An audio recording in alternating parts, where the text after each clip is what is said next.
quick rundown of our next guest in case you're like, huh? So we're talking about Marc Berman. He's our next guest. He is the founder and editor-in-chief for Programming Insider, the online destination for network, cable, syndication, digital, social media, and more. Marc has written for an abundance of outlets, including CBS Watch, Next TV, Forbes, News Pro, Campaign US, the New York Daily News, Variety. I mean, who hasn't he written for is more than reading everybody that he has written for. He's appeared on everything from Entertainment Tonight, Extra, Access Hollywood. I heard great things about him from some producers at Inside Edition, so I know he's done a great job for them. CNN, CNBC, Fox. He is a member of the Television Critics Association and Broadcast Journalists Television Association. Without further ado, Mr. Marc Berman. Hello. Hey, Marc. Welcome to the show. Boy, you made me sound good. Thank you. You're that guy that's the critic, so everybody's like, oh, the critic's here. So they say it's risky bringing a critic onto any kind of program. So we're taking a risk on being critiqued by an acclaimed critic as yourself. All kidding aside, how have you been during the quarantine? I've been keeping busy. I think like everybody else, I'm looking forward to normal things like eating in a restaurant or doing any of that stuff. But I've been keeping busy, and with work and watching a lot of television, there's a lot to watch, let me tell you. So keeping busy. So let's jump into TV. We've heard from Netflix. Obviously, they're reporting record viewership, and we've heard from other streamers. I was just talking to somebody from YouTube TV, and they were telling me about the record number of people using their program to stream the news and everything else. So is this the future? We've seen movie theaters report they're going out of business. Texas opened up their state, but movie theaters did not open up with them, and they said they don't plan on moving.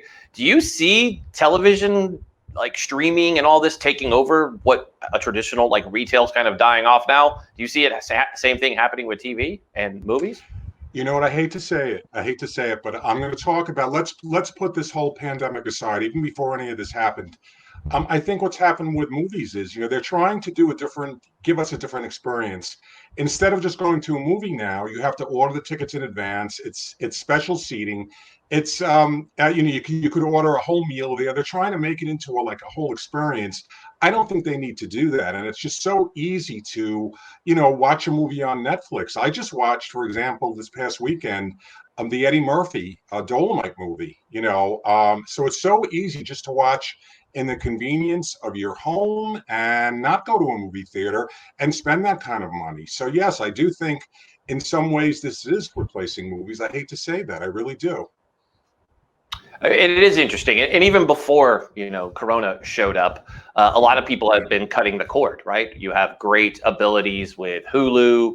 I'll say YouTube TV again. You can tell I probably belong to that, but you have Sling. Obviously, you have Netflix. Apple TV came out with their TV series, which are phenomenal. And then we can't leave off our friends at Disney Plus, which have made every one of us a 5-year-old again. And then on May 4th, I know in my house, my son somehow was able to do it. He did 9 of the movies in one day. But you have Disney Plus with Star Wars and Marvel. I mean, you don't need to go anywhere, and you certainly don't need to rent movies. They're right there on your TV. I mean, it's amazing. And you see HBO now teaming with Cinemax. Excuse me, I can't. Wow, that's funny to do that live. So excited. All of a sudden, choking on air is a cool thing. That means you talk a lot. Take it easy. But the question is where do you see this? Do you see all of these platforms now going to streaming? And what is going to happen to movie theaters? How will they bounce back from all of us now just being really comfortable being able to be at our house? Well, I will tell you this. Let's flash to the future. When we are past this, we could go out, we could go to the movies, we can go to a stadium. When that all happens again, I think people are going to be hungry to get out of the house. I know I am. I mean, as much as it's nice to be home on my couch, drinking a cup of coffee, watching a movie, I want to get out. So I think maybe the movies could use that to their advantage. Once this ends, people are going to want to get out of the house.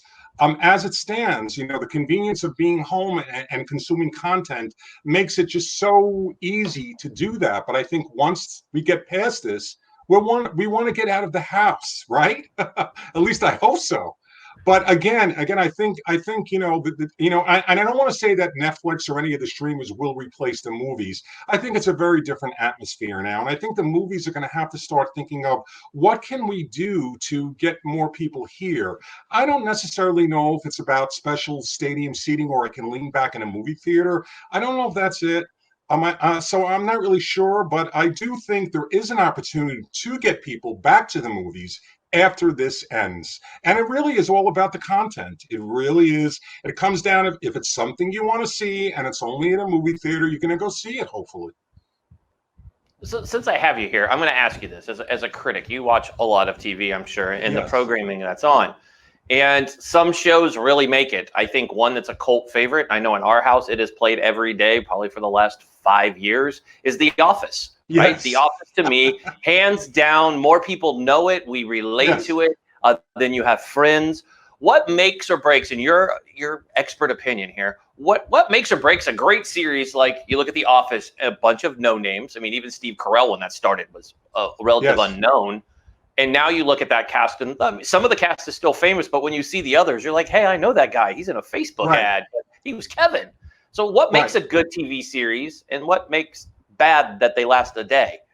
Well, you know what it is? It all comes down to the quality of the show. It's about the writing, it's about the production, the acting, and it's got to be a show that the viewers will relate to. What's interesting about The Office is that was never a huge hit on NBC in terms of total viewers. It wasn't like 30 million people were sitting every Thursday night and watching The Office. That never happened.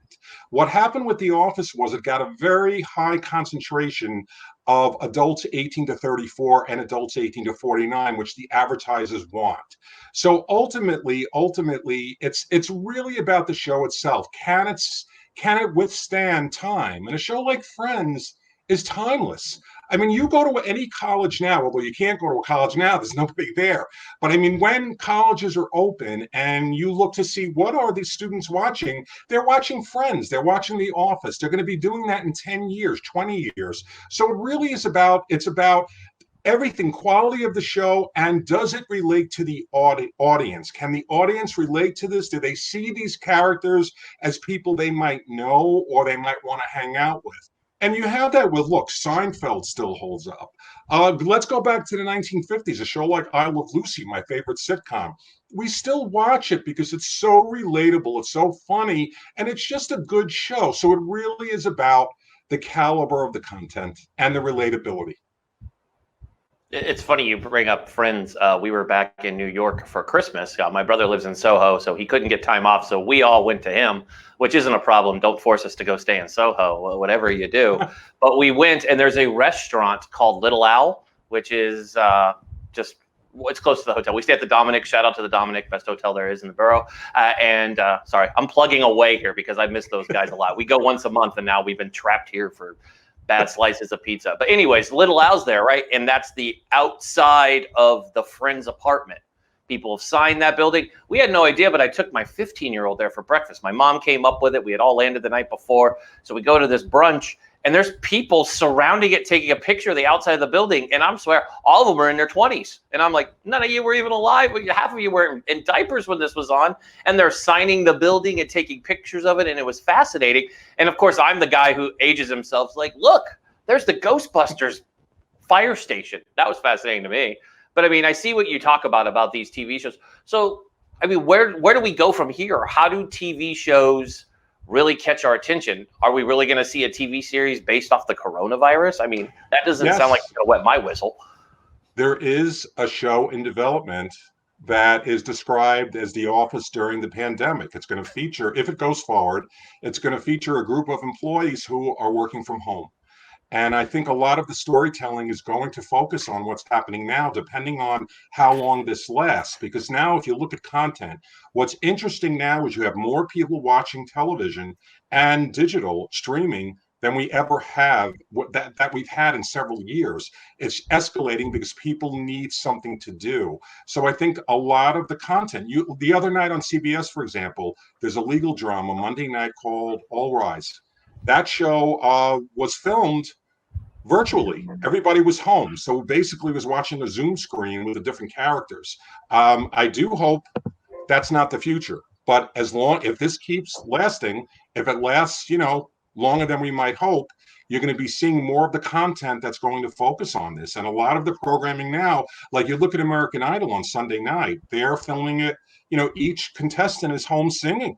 They're going to have the finale at everyone's going to be home.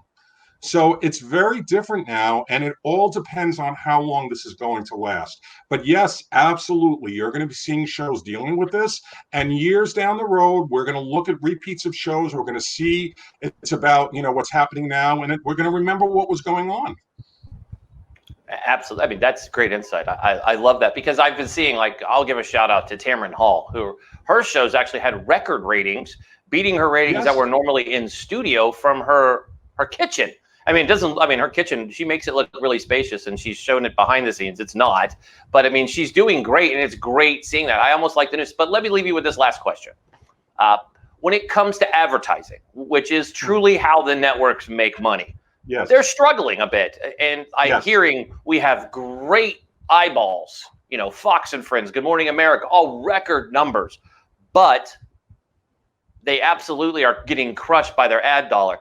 How do they survive? Because we are seeing some streaming folks really rise up, the streaming platforms, the standalone channels, these smaller networks even getting recognized in the White House press conferences.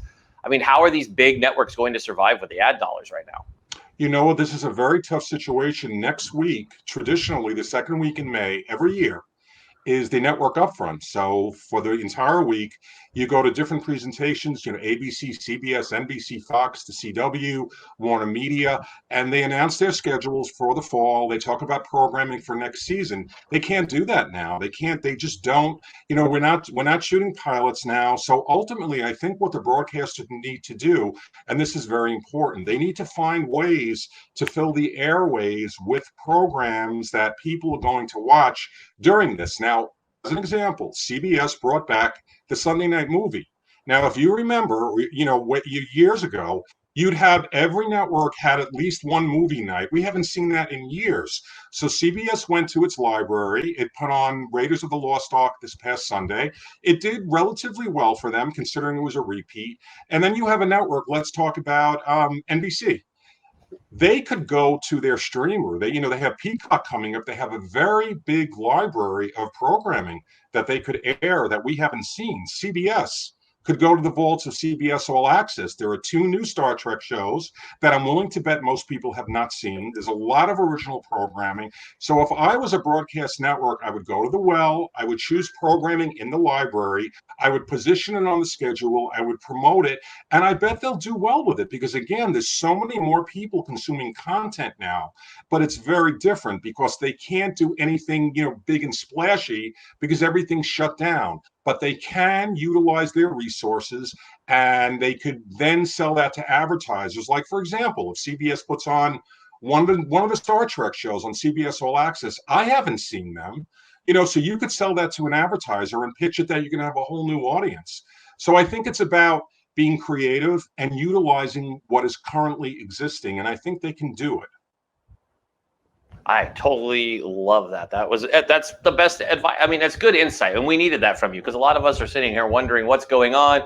We're looking at these standalone series. I mean, I'm a big fan of Disney Plus. I'm just amazed by that. And then we have ESPN Plus. I'm a sports junkie, so having all of those wrapped up and seeing these guys bundle, and of course HBO, which I think HBO did the stand-up deal, which was great. They put out some of their best series. They made them free, so people are binge watching Thrones and The Wire, and of course The Sopranos, which I think those 3 are some of the best TV ever made. Of course HBO leads the way there, and of course I have to say something positive about The Sopranos after interviewing one on the show. That's a great show.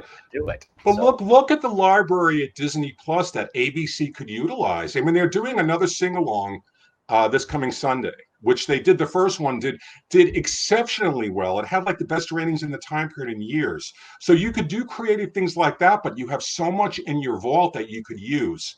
Definitely. Awesome. Well, I want to thank you for coming on. We're definitely going to need to. We definitely need to bring you back on. I know Jordan and I are sitting over here. We have enough questions as we're going back and forth that we could probably bring you on and ask you a ton of questions just for an hour. So we want to thank you. I'll make one recommendation. One more. Watch Unorthodox on Netflix. Yes. Watch Unorthodox. Wonderful. Awesome. Go watch it. Unorthodox on Netflix. You heard it here first. Thank you. There you go.